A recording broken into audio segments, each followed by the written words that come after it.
देने के पहले मैं आप सबसे, देखो जो आया है उसको हमें समझाने की जरूरत नहीं है, क्योंकि जो आया है वो तो समझ के आया है। एक अलग बात है कि आजकल जो लोग चुनाव लड़ रहे हैं वो बड़े साजिश करने वाले लोग हैं। तो आजकल हम ऐसा भी देखते हैं कि आपका प्रोग्राम चल रहा है, अचानक बीच में कोई बाहर से आता है और आपका पटका पहन के आएगा और अचानक पटका फेंक के चला जाएगा, और उसका एक आदमी वीडियो बना रहा होगा और उसी को वायरल करते हैं। तो हमारी इस चुनाव में जिन लोगों से आपस में प्रतियोगिता हो रही है, ये लोग सब इसी आधार पे अभी तक आए हैं आगे। आप सबको 2-3 बातें याद रहनी चाहिए। ये जो चुनाव है वो मूलतः किसके बीच में है? एक तरफ वो है जो कहते हैं भारत माता की, और दूसरे तरफ वो है जिनका एजेंडा है भारत तेरे टुकड़े हो। एक तरफ हम लोग हैं जो मां दुर्गा को मानते हैं, और हमारे सामने जो चुनाव लड़ रहे कांग्रेस से वो महिषासुर को मानते हैं। और मैं ऐसे नहीं बोल रहा हूं, आप लोग नोट कर लीजिएगा, केवल जाके गूगल पे महिषासुर और उनका नाम लिखिएगा तो आपको दिख जाएगा कि वो लोग महिषासुर दिवस मनाते हैं, और उसका नेता वही है जिनको कांग्रेस ने यहां से टिकट दिया है। तीसरा इंफॉर्मेशन भी आपको याद रहे, तीसरा इंफॉर्मेशन है कि जब कुछ दिन पहले छत्तीसगढ़ को नक्सली लोगों ने मार दिया था, तो जो हम लोग यहाँ चुनाव लड़ रहे कांग्रेस से, वो जश्न मनाए थे। जब जब नक्सली पुलिस को मारते हैं तो वो नक्सलियों से देश को मुक्त करना चाहते हैं। चौथा इंफॉर्मेशन जानिएगा, एक्चुअली जो हम लोगों के चुनाव लड़ने में हमारे आपके सामने जो लोग हैं उनका एक और परिचय है। वो लोग जमानत पे हैं। किस केस में? देशद्रोह के केस में।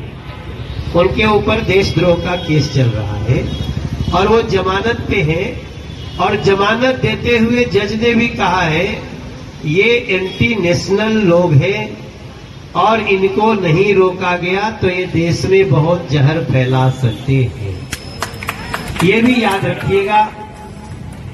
जो पांचवी बात है उसमें आपको कांग्रेस का और बीजेपी का मैनिफेस्टो जरूर पढ़ना चाहिए, क्योंकि चुनाव में क्या होता है, कई बार असली मुद्दा छूट जाता है।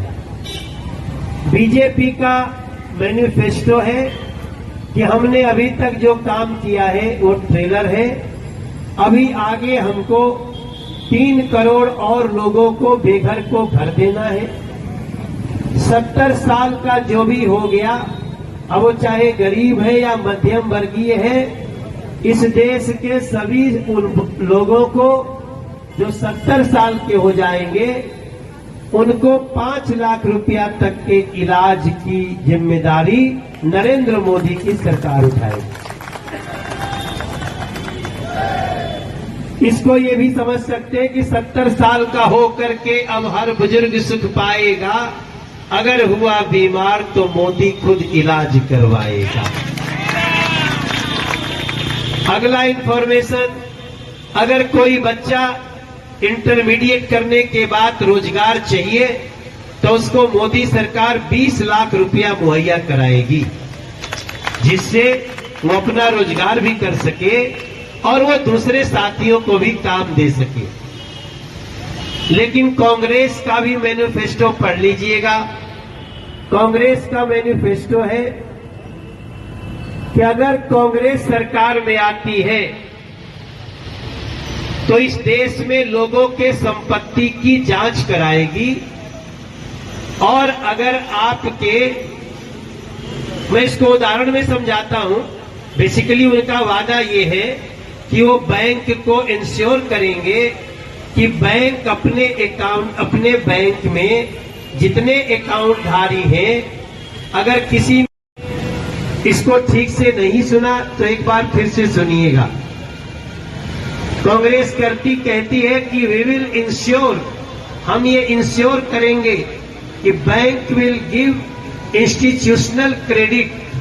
बैंक अपने संस्थागत जो भी पैसा रुपया गहना अकाउंट में लॉकर में है उसको they will distribute without discrimination. Discrimination का मतलब होता है बिना भेदभाव के।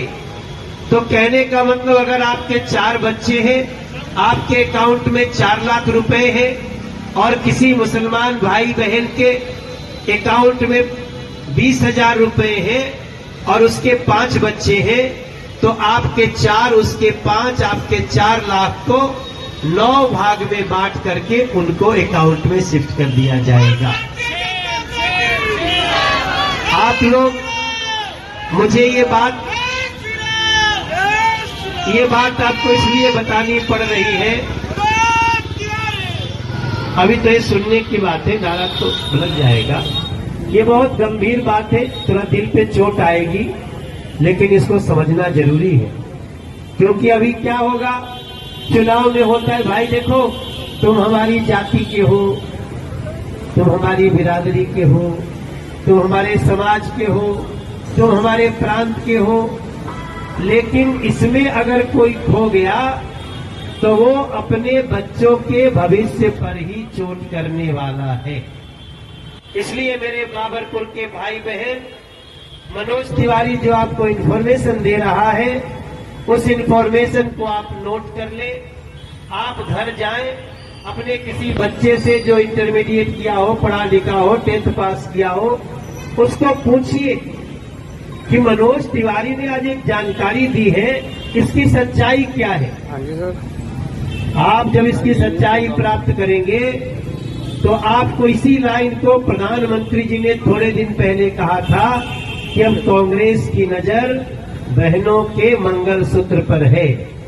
मतलब अगर आप मंगलसूत्र भी लॉकर में रखे हैं तो उसको भी कांग्रेस कहती है हम बिना भेदभाव के उसको मुस्लिम समाज में डिस्ट्रीब्यूट करेंगे। मैं मुस्लिम समाज के लोगों को भी जगाना चाहता हूं, इस देश में अगर आप अपनी दीवार से 1 फीट ज्यादा हटके दीवार लगा दीजिए तो गोलियां चल जाती हैं, झगड़े हो जाते हैं, FIR होते हैं। और यहां कांग्रेस कह रही है जाओ तुम उसका पैसा छीन लो।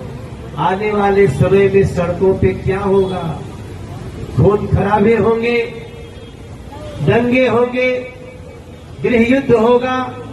और ये कोशिश है आज कांग्रेस की, इसीलिए उनको प्रत्याशी भी ऐसे मिले हैं जो कहते हैं तुम कितने अफजल मारोगे, हर घर से अफजल निकलेगा।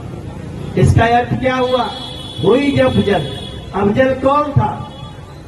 अफजल एक आतंकवादी था जिसने संसद पे हमला करवाया और उस हमले में 13 लोग मारे गए। बाकी जवानों ने उनको न्यूट्रलाइज करके मार करके आतंकवादियों को संसद की रक्षा की और उसको देश की सुप्रीम कोर्ट ने फांसी की सजा दी। अब अगर देश की फांसी की सजा सुप्रीम कोर्ट ने दिया, फिर आप किसको कहना चाहते हो कि कितने अफजल मारोगे, जो इस देश के सुप्रीम कोर्ट को ही चुनौती दे रहा हो, ये केस चल रहा हो। ऐसी स्थिति में आप वो भी याद रखिएगा। और नरेंद्र मोदी जी अभी आए थे यही जमुना खादर में, कौन कौन सुनने गया था? यहाँ कोई बैठा है? आप सभी गए थे। आपने शायद सुना या नहीं सुना, नरेंद्र मोदी जी ने कहा है हम आने वाले समय में इस देश के प्रत्येक घर का 300 यूनिट बिजली फ्री करके रख दूंगा। ऐसा योजना पे काम कर रहा हूं। 300 यूनिट बिजली फ्री करने के लिए आपको प्रधानमंत्री सूर्य ऊर्जा से जोड़ना पड़ेगा। आपके घर पे सोलर पावर लगेगा, उसमें 75,000 रुपए का खर्चा आएगा, वो खर्चा भी मोदी सरकार आपको देगी। आइए हम लोग जग के आगे चलते हैं। हिंदू भी जगे, मुसलमान भी जगे। गिरिराज सिंह किसी मुसलमान के विरोधी नहीं है। गिरिराज सिंह जी के क्षेत्र में अगर 4 करोड़ इनके मंत्रालय से 4 करोड़ 18 लाख बेघर को घर दिए गए तो आपको जान के आश्चर्य होगा कि उसमें लगभग 1 करोड़ के आसपास मुसलमान भाई बहन भी हैं। वो घर देने के लिए हम भी गए थे, कहीं नरेंद्र मोदी जी के साथ मंच पे खड़े थे, और वही नरेंद्र मोदी जी जब यहां आए थे तो उन्होंने कहा है कि हम आने वाले समय में इस देश के प्रत्येक घर का 300 यूनिट बिजली फ्री करने के लिए सोलर पावर की विशाल योजना पर आगे बढ़ चुके हैं। अभी भी कई लोगों के जो सोलर पावर लगाए हैं उनके जो 50-50 हजार के बिल आते थे आज 5,000 के बिल हो गए हैं। इसलिए मोदी जो कहते हैं वो, कोई डाउट है क्या बहन? मोदी जो कहते हैं वो, मोदी जी ने ये भी कहा है आने वाले समय में मोदी सरकार इस देश में डीजल और पेट्रोल की जरूरत ही खत्म कर देने वाली है। आप विचार करिए, डीजल और पेट्रोल क्यों नहीं खत्म हो सकता? ये ऑटो जा रहा है, ये भी इलेक्ट्रिक आने लगा। स्कूटर जा रहा है, वो भी इलेक्ट्रिक आने लगा। ये देखो भाई मेरा इलेक्ट्रिक गाड़ी चला रहा। स्कूटी, बस, अभी हम लोगों ने बस दिए हैं। ये तो पुरानी वाली बस है, लेकिन हमने एक, आप बस में बैठते होंगे, आजकल एक इलेक्ट्रिक बस आई है, कभी बैठे कि नहीं बैठे? कौन कौन बैठा?